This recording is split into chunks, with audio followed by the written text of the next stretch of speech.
So we have this Middle East thing, and from 1948 to 1991, there were three reasons this region was so important: the Soviet Union, oil, and Israel. However, the US interest in the region is really an extension of British policy in the region.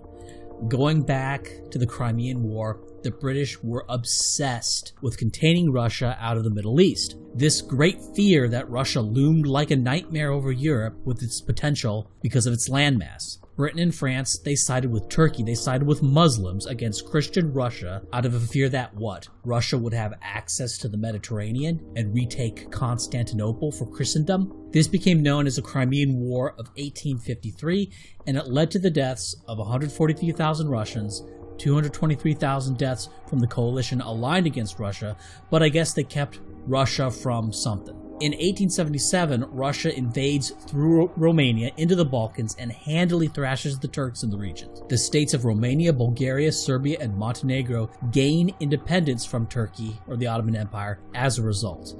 This outcome refuted British paranoia about Russia wanting to conquer, what, the whole of the Middle East? But what if Russia did? Would that make Russia more powerful? What if Russia did invade Turkey, take over Turkey, invade Iran, take over Iran, or Persia at the time? Would that make Russia more powerful? Well, look at how much territory Britain had, that great empire, and it ended up costing more to maintain and control than it ever brought in revenue. So these fears are delusional. A kind of loony Russophobia has plagued Western minds for somewhere around 150 years. After World War II, the Soviet Union had expanded into the Warsaw Pact countries, thanks to the foreign policy incompetence of Churchill in the West, forming a set of aligned states, and now this greater Russian empire had far greater resources relative to the West than it had ever had before. And the Middle East formed the southern border with the Soviet Union, especially Turkey, Iran, and Afghanistan. Also following World War II, the State of Israel was established, and the United States policymakers had an irrational obsession with protecting this Jewish state that by all rights shouldn't exist and would never have come into existence if the Jews had to achieve it for themselves. And a third factor, the US was dependent on foreign oil, making it important for the US to have friendly regimes in the Gulf region. But now, the Soviet Union is gone, and Russia is a shell of that state, and the US is now energy independent and a net exporter of energy. So what further reason do we have with this obsession with the Middle East? It should have ended perhaps in 1991, certainly by around 2015. Well, Israel, that cup of trembling, is still there, and politicians are constantly babbling about Israel's safety as if that's any of our concern. Why do we care more about Israel's safety than we do about Mali's safety? What about Libya's safety? What about Iraq's safety? What about Syria's safety? But the US has been focused on the Middle East so long that the foreign policy establishment is just obsessed with the region because that's what they've been specialized in for so long. And it becomes a self-fulfilling prophecy. The US is obsessed with the Middle East because of legacy factors that no longer exist except for one, and so they engage in lots of foreign policy in the region, okay? And this foreign policy causes terrorism, which leads to calls for more foreign policy, which leads to more terrorism, and this feedback of foreign policy and terrorism causes foreign policy experts to obsess over the Middle East and call for more foreign policy in the Middle East. When people say deep state or the establishment or the unelected bureaucracy, foreign policy is ground zero of that kind of rot of elites who are either incompetent to a galactic degree or don't care about the outcomes that you and I care about. But now we have all these bases in the region, and it's costing God knows how much. They give us a number saying how much, but who knows what the real figure is, all surrounding Iran. But the Dr. Strangelove types in the foreign policy establishment are all just banging the war drums because they don't want Iran to get nukes. Just a little food for thought, what happened when Pakistan got nukes? Oh, I know, the US stopped fucking around with Pakistan. That's what happened. Most people know about Vietnam and Iraq and Afghanistan, but consider that this foreign policy incompetence extends back to the Crimean War. all those deaths in Crimea and the Balkans over some phantom fear of Russian world domination. Then 25 years later, Russia invades the Balkan. Again, this time France and Britain don't intervene, and so there's no great European war. And what happens? The Balkans get freed from the Ottoman rule in a much shorter and much less bloody war. That's what happened. Wow, things were much less bloody and the outcome was much better when Benjamin Disraeli doesn't get what he wants. The Great War, World War I, another titanic foreign policy blunder. Oh, we gotta form the Triple Entente to contain the Mad Kaiser and prevent him from achieving world domination. And so turned a localized Balkan conflict involving some prince in Serbia, whatever, into a global faction war that led to tens of millions of deaths. And what's happening now? We have this NATO faction. But we also have this Eurasian faction with Russia and, more importantly, China, conducting joint military operations with Iran. And that's all uncontroversial to say. It's safe to say all the wars before and after World War II were foreign policy blunders. But dare say the decision to go to war with Hitler was anything other than some holy crusade and everyone loses their minds. How about some skepticism on that? Now that's a whole topic unto itself, the mythological villainization of Hitler and how the British blockaded Germany and then sit in judgment after the war on how the Germans could starve millions of people, right? You saw this with Iraq. The U.S. put sanctions on Iraq and then gets all moralizing about how Saddam picks and chooses who gets fed and who doesn't. And frankly, if you have a group of people that the state chooses are going to die because there's not enough food, I mean, it's grisly, but is not a bullet more humane than having them starve to death? They put a bullet in them. Oh, you're a murderer. Okay, then let them starve to death. Oh, you're a murderer. Why are you starving these people? Well, what do you guys in the West want? You're the ones enforcing the blockade on a country that isn't food secure, be it Iraq in 2003 or before 2003 or Nazi-occupied Europe. Now, if you want to say the blockade was necessary to defeat the menace of Hitler, who was spending the same proportion of the German economy on the military as France and Britain was, by the way, and whose imperial conquests up to that point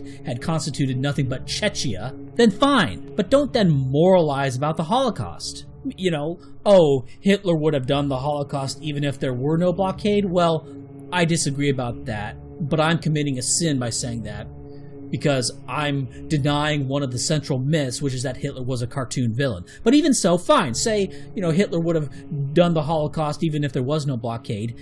Well, there certainly wouldn't have been a Holocaust if there was no war at all. A war which France and Britain started. They took a localized conflict over transit rights in Poland through Danzig to East Prussia, from Pomerania through Danzig to East Prussia. They took a little conflict about that. Germans wanted free access through there, and they turned that into the worst war in human history. When people were starving in the Soviet Union during the war, nobody blamed Stalin. In that case, we all know there were food shortages caused by the Nazi invasion. And I see the same kind of insane, irrational attitude being leveled against Russia and Iran. And much of it, some idiot Jews wanted to put their country smack in the middle of people whose religion says to kill Jews. And anyone who says otherwise about Islam not calling for the extermination of all Jews is stupid or lying. The essential Muslim wants to kill Jews. The more Muslim they are, the more true this is. Stop lying to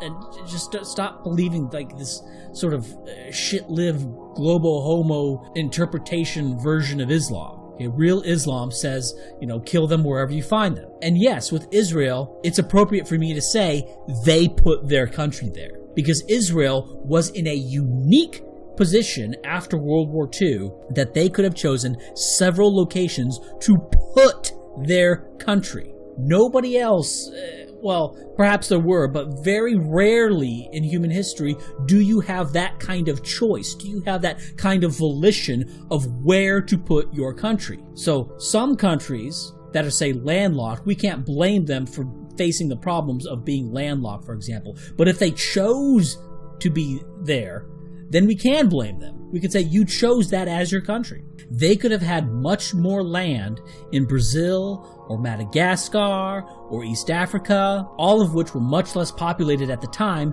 and in Brazil's case, the government was willing to sell them land, much more space than Israel currently has.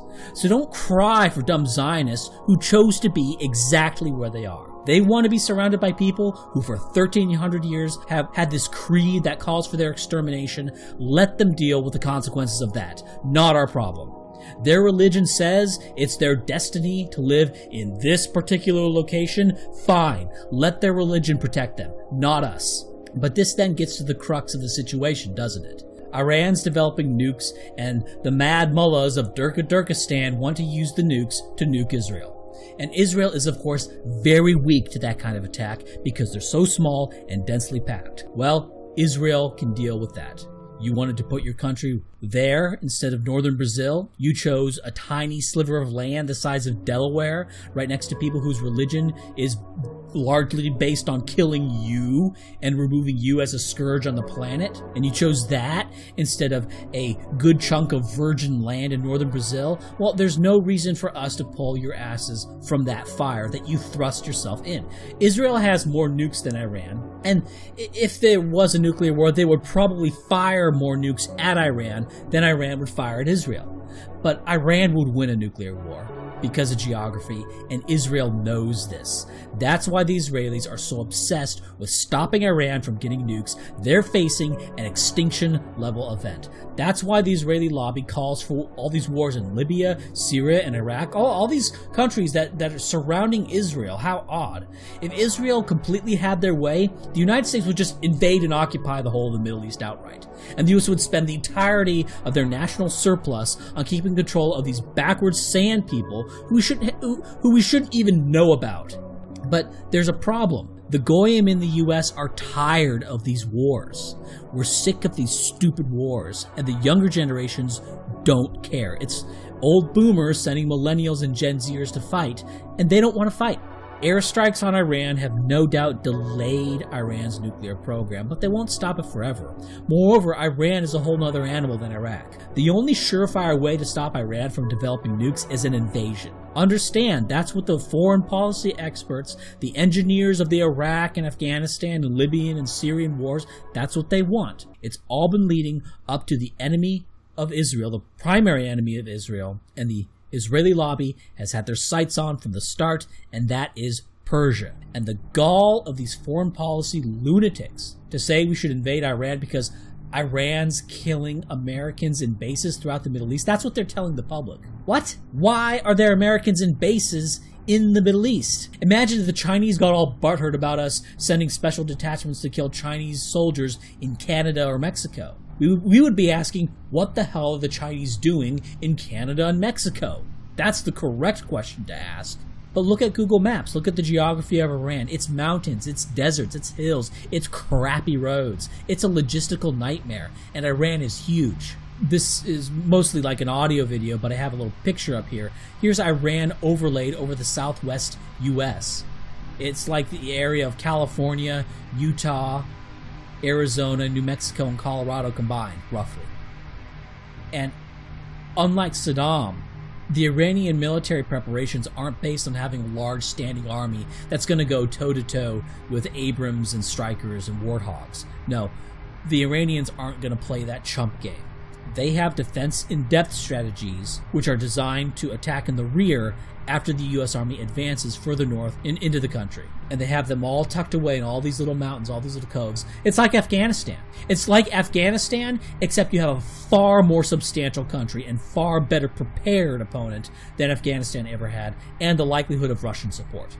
Their defense is based on cells of guys with hand-launched anti-aircraft, anti-material weapons. Now, Iraq has an area of 437,000 square kilometers. Iran has an area of 1.648 million square kilometers. Iraq has a population of 38.4 million. Iran has a population of 82.5 million. And Iraq's military, again, was a standing army that just went toe-to-toe with the U.S. in open combat, came out in the open so it could be destroyed, whereas Iran's military is going to let the U.S. get in deep before activating cells and fight a guerrilla war that they have been preparing for at least 25 years. And it's not going to be an improvised guerrilla war. It's going to be a professional guerrilla war. It's going to be guerrillas who are professionally trained and supplied by the state, planning to do this beforehand and well trained and all that. It's not going to be like the French resistance or the Soviet or the Ukrainians blowing up stuff against the Nazis. Right? That was all improvised, volunteer,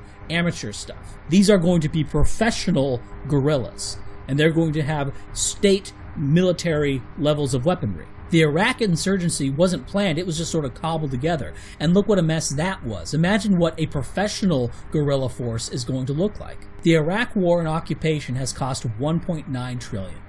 Probably more than that, but that's what they say. The war with Iran could end up costing at least $8 trillion, almost certainly well more than that. And this is all assuming we don't start seeing Russian involvement, something far more likely to happen here than in Iraq. I don't mean Russia overtly sending troops into Iran. I mean we might start seeing a surprisingly large contingent of Russian volunteers and Iranians who are suspiciously well equipped, and Iranians having weapon systems curiously similar to high-end Russian systems. The US is being sucked into a Gordian knot in the Middle East.